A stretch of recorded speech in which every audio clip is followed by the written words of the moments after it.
Hello बच्चों, आज हम second chapter structure of atom का नेक्स्ट टॉपिक पढ़ेंगे जिसका नाम है क्वांटम मैकेनिकल मॉडल। ये मॉडल जो है वो दो कॉन्सेप्ट पर बेस्ड है। फर्स्ट जो है वो है डी ब्रॉय इक्वेशन और सेकंड जो है हाइजेनबर्ग अनसर्टेनिटी प्रिंसिपल। तो सबसे पहले हम देखते हैं कि डी ब्रॉय कॉन्सेप्ट क्या था। डी ब्रॉय कॉन्सेप्ट जो था, एक साइंटिस्ट थे डी ब्रॉय, उन्होंने ये बताया जिस तरह से लाइट जो होता है वो ड्यूअल नेचर शो करता है। पहले कैसा करता था, पहले तो वेव नेचर शो करता था, फिर बाद में रिसर्च के थ्रू पता चला, एक्सपेरिमेंट्स से पता चला कि लाइट जो होता है वो वेव के साथ साथ पार्टिकल नेचर भी शो करता है। ठीक है, तो इन्होंने डी ब्रॉय ने बताया कि जिस तरह लाइट ड्यूअल नेचर शो करता है उसी तरह मैटर भी क्या था, पहले पार्टिकल नेचर शो करता था, तो उसके पास भी वेव नेचर ज़रूर होगा, यानी कि मैटर भी क्या करता होगा, ड्यूअल नेचर रखता होगा, यानी कि मैटर में भी पार्टिकल के साथ साथ वेव लाइक नेचर भी होती है। तो उन्होंने इस चीज़ को प्रूव करने के लिए एक एक्सप्रेशन दिया था जो कि क्या था, lambda equal to H upon M.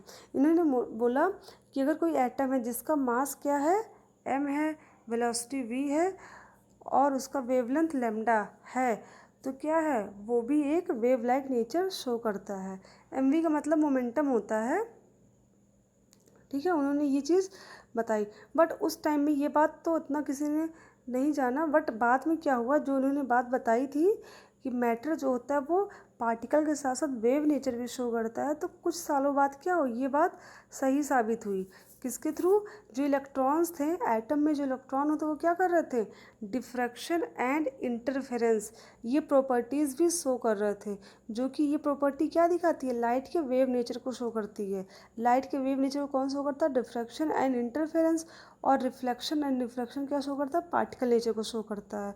तो जब इलेक्ट्रॉन्स में डिफ्रैक्शन एंड इंटरफेरेंस की प्रॉपर्टी शो हुई तो ये पता चल गया कि जो डी ब्रॉय ने बताया था एटम्स के बारे में, यानी कि मैटर के बारे में, कि ये पार्टिकल के साथ साथ वेव नेचर भी रखते हैं, तो ये बात प्रूफ हो गई कि मैटर जो होते हैं वो पार्टिकल के साथ साथ वेव नेचर भी शो करते हैं। ठीक है, अब सेकंड कॉन्सेप्ट था हाइजेनबर्ग अनसर्टेनिटी प्रिंसिपल। अब ये हाइजेनबर्ग ने क्या बताया था, हाइजेनबर्ग ने बोला the position and momentum of an electron can't be exactly determined simultaneously, यानी कि एक इलेक्ट्रॉन का पोजीशन या मोमेंटम एक साथ एग्जैक्टली फाइंड नहीं किया जा सकता है। ठीक है, ये किसने बताया था, हाइजेनबर्ग ने बताया कि सपोज़ कोई एटम है, उसमें जो जो एटम है उसका अगर उसके इलेक्ट्रॉन का हम ये पता करें कि पोजीशन और मोमेंटम क्या होगी एक ही साथ, तो दोनों एग्जैक्टली पता नहीं कर सकते हैं। उन्होंने भी क्या किया, एक मैथमेटिकली तरीके से बताया। इन्होंने कहा कि डेल्टा एक्स क्या था, अनसर्टेनिटी पोजीशन है, और डेल्टा पी एक्स क्या है, अनसर्टेनिटी मोमेंटम है। इसको उन्होंने कहा इज़ ग्रेट लोअर देन और इक्वल टू एच अपॉन 4 पाई, जहाँ पर एच क्या है, प्लैंक कांस्टेंट है। तो उन्होंने, जैसा कि पता है, मोमेंटम इक्वल टू क्या होता है, पी इक्वल टू होता है m v, mass into velocity होता है। तो यहाँ पर मोमेंटम की वैल्यू पुट करेंगे, मास इंटू वेलोसिटी। ठीक है, फिर क्या हो जाएगा, मास एम उधर चला जाएगा और क्या हो जाएगा, एच अपॉन 4 पाई एम, यानी कि X into delta V X is lower than और equal to H upon 4 pi M, ये हो जाएगी वैल्यू। ठीक है, तो हाइजेनबर्ग अनसर्टेनिटी का जो प्रिंसिपल था, इन्होंने क्या बताया था कि किसी भी एटम का अगर पोजीशन और मोमेंटम हम एक साथ डिटरमाइन करना चाहें तो एक साथ पॉसिबल नहीं है। इस जो मैथमेटिकली इन्होंने एक्सप्रेशन दिया था, इसके थ्रू ये चीज़ प्रूफ हो रही थी कि एक साथ पॉसिबल नहीं है। अगर हम डेल्टा एक्स की वैल्यू 0 मान लें तो क्या हो जाएगी, डेल्टा वी की वैल्यू बहुत ज़्यादा आ जाएगी, यानी कि एक्यूरेटली अगर हम एक चीज़ को फाइंड करना चाहें तो एक साथ दोनों चीज़ पॉसिबल नहीं है। अगर डेल्टा वी को 0 मान लें तो डेल्टा एक्स की वैल्यू बहुत ज़्यादा आ जाएगी। मीन्स इन्होंने जो प्रिंसिपल दिया था, इससे ये चीज़ प्रूफ हो रही थी कि हम किसी भी एटम के इलेक्ट्रॉन के पोजीशन और मोमेंटम को एक साथ एग्जैक्टली फाइंड नहीं कर सकते। ये था हाइजेनबर्ग का अनसर्टेनिटी प्रिंसिपल। अब नेक्स्ट टॉपिक क्या है, ऑर्बिटल एंड क्वांटम नंबर। अब हम पढ़ेंगे ऑर्बिटल्स एंड क्वांटम नंबर। तो देखते हैं ऑर्बिटल्स क्या होते हैं। around the nucleus where there is high probability of finding an electron of a specific energy called orbitals। Means जो न्यूक्लियस के चारों तरफ एनर्जी सेल्स बने होते हैं KLMN जो बने होते हैं जहाँ पर इलेक्ट्रॉन के पाए जाने की प्रोबेबिलिटी यानी कि इलेक्ट्रॉन के पाए जाने की संभावना सबसे ज़्यादा होती है, उसी पोजीशन को क्या कहते हैं हम ऑर्बिटल कहते हैं। उसी को हम ऑर्बिटल्स कहते हैं जिसकी एनर्जी क्या होती है स्पेसिफाइड होती है। सेकंड पॉइंट इज यानी कि क्वांटम नंबर के बारे में जानिए कि क्वांटम नंबर क्या होता है। An atom contains a large number of electron orbitals and so to specify a particular electron with respect to size, shape, orientation and spin, 4 identification numbers are required. These identification number are called quantum number। इसका मतलब ये हुआ कि एक atom के पास क्या होते हैं लार्ज नंबर में इलेक्ट्रॉनिक ऑर्बिटल होते हैं, ठीक है। उस इलेक्ट्रॉनिक ऑर्बिटल का शेप, साइज, ओरिएंटेशन और स्पिन्स ये चारों आइडेंटिफिकेशन जो होते हैं इनको जानने के लिए क्या होता है एक नंबर की ज़रूरत होती है जिसे हम क्या कहते हैं क्वांटम नंबर कहते हैं। क्वांटम नंबर जो होते हैं 4 टाइप के होते हैं। First is principal quantum number, second is azimuthal quantum number, third is magnetic quantum number and fourth is spin quantum number. जो प्रिंसिपल फर्स्ट इज़ क्या है quantum number, principal quantum number है। तो प्रिंसिपल क्वांटम नंबर को small n से denote किया जाता है जिसकी वैल्यू 1 से लेकर के इनफाइनाइट तक कुछ भी हो सकती है, ठीक है। एन यानी कि नंबर ऑफ शेल, जो नंबर ऑफ शेल होता है वही प्रिंसिपल क्वांटम नंबर की वैल्यू होती है। फॉर एग्जांपल हमको क्वेश्चन दिया है 3p2 4s2, इसमें नंबर ऑफ क्वांटम नंबर किसका बताना है प्रिंसिपल क्वांटम नंबर की वैल्यू बतानी है, यानी कि नंबर ऑफ शेल बताना है या फिर प्रिंसिपल क्वांटम नंबर की वैल्यू बतानी है। तो हम क्या करेंगे एन की वैल्यू जो प्रिंसिपल क्वांटम नंबर की वैल्यू यानी कि नंबर ऑफ शेल की वैल्यू होगी वही पुट कर देंगे। अब 3p2 में क्या है जो ये आगे 3 लिखा है वही क्या है प्रिंसिपल क्वांटम नंबर को बताता है। यहाँ पर जो P4 लिखा वो क्या है वही प्रिंसिपल क्वांटम नंबर को बताता है यानी कि नंबर ऑफ शेल को बताता है। तो नंबर ऑफ शेल ही क्या होता है प्रिंसिपल क्वांटम नंबर होता है।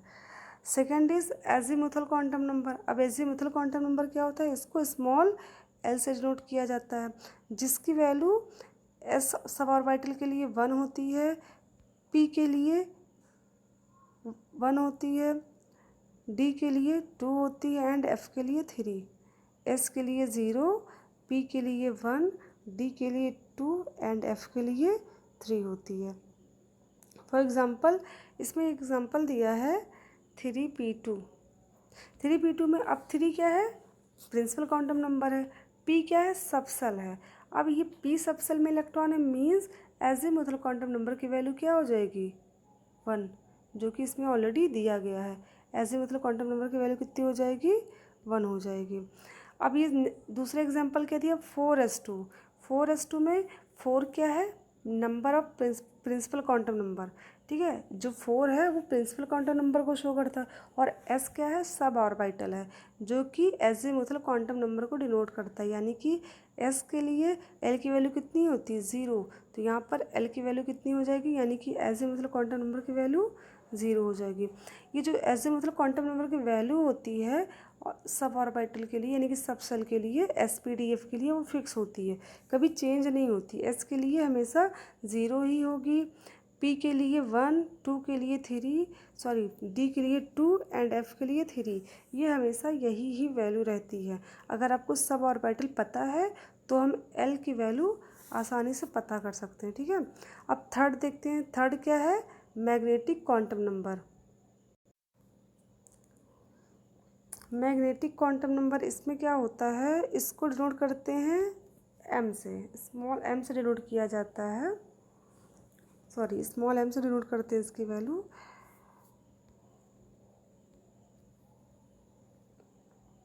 तो जो m की वैल्यू होती है वो किस पे डिपेंड करती है एजीमुथल क्वांटम नंबर पे डिपेंड करती है और इसकी वैल्यू +L से -L तक होती है, ठीक है। किसकी वैल्यू मैग्नेटिक क्वांटम नंबर की वैल्यू। फॉर एग्जांपल क्या दिया है हमको एग्जांपल दिया 3p2। अब इसमें पता करना है इसमें principal quantum number azimuthal quantum number and magnetic quantum number की वैल्यू बतानी है। तो प्रिंसिपल क्वांटम नंबर क्या होगा, ये जो 3 लिखा हुआ है ये तो हमारा हो गया प्रिंसिपल क्वांटम नंबर। और क्या हो जाएगा एजीमुथल क्वांटम नंबर, ये जो सबशेल है पी के लिए एल की वैल्यू हमेशा 1 होती है यानी कि 1 होगी। अब एम की वैल्यू क्या होगी, एम की वैल्यू जो होती है वो हमेशा क्या होती है +L2 -L होती है। तो यहाँ पर एल की वैल्यू कितनी थी 1 आई थी, तो ऑब्वियस सी बात है प्लस एल से -L कितना हो जाएगा +1, फिर +1 के और -1 के बीच में कितना आता है 0 आता है, फिर -1, ये हो जाएगी एल की वैल्यू 3p2 के लिए। अब एक एग्जांपल नेक्स्ट दिया है 4s2। 4s2 में प्रिंसिपल क्वांटम नंबर कितना है 4 है, एल की वैल्यू 0, क्योंकि एल की वैल्यू जो होती है वो एस सबसेल के लिए 0 होती है। तो एम की वैल्यू कितनी होगी, एम की वैल्यू भी 0 ही होगी। ठीक है। फोर्थ है spin quantum number. Spin quantum number की वैल्यू जो होती है वो कितनी होती है हमेशा +12 या -12 होती है। इलेक्ट्रॉन अगर क्लॉकवाइज फिल है तो +12 होगी, अगर एंटी क्लॉकवाइज फिल है तो -12 होगी। ठीक है, ये हमारा क्या है सपोज ऑर्बिटल, इसमें इलेक्ट्रॉन ऐसे फिल है, एक इलेक्ट्रॉन और एक ऐसे फिल है क्लॉकवाइज। तो जो इलेक्ट्रॉन एंटी क्लॉकवाइज होता है उसकी वैल्यू -12 होती है, जो क्लॉकवाइज होता है उसकी वैल्यू +12 होती है। ठीक है, एक पॉइंट ऊपर दिया गया है इसमें maximum number of electron present in a given subshell is equal to 2l + 1, यानी कि अगर हमें किसी भी सबसेल में ये पता करना है कि उसमें मैक्सिमम नंबर ऑफ इलेक्ट्रॉन कितने आ सकते हैं तो उसके लिए एक फॉर्मूला होता है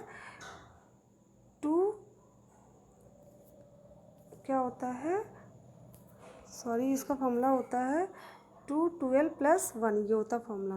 फॉर एग्जांपल 4p2 दिया है, अब हमें ये पता करना कि p ऑर्बिटल में कितने इलेक्ट्रॉन रह सकते हैं, तो हम क्या करेंगे सिंपली इस फार्मूले में वैल्यू पुट कर देंगे एल की।